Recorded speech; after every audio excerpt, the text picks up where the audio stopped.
I'm very well, thank you. No, very well. You are an infectious diseases expert who has advised 6 presidents on everything from SARS to Ebola to the HIV epidemic and Zika. What makes coronavirus so different?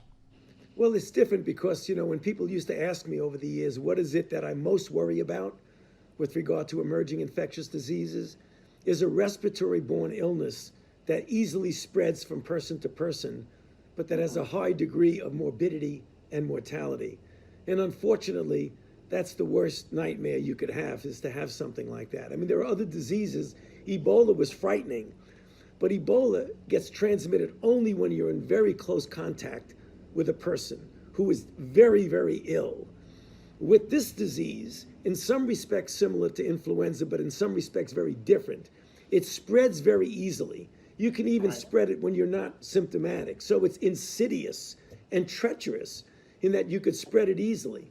The other part about it that's really so different from anything that we've ever faced before is that if you look at the mortality of seasonal flu, the thing that you and I go through every season, the mortality is about 0.1%.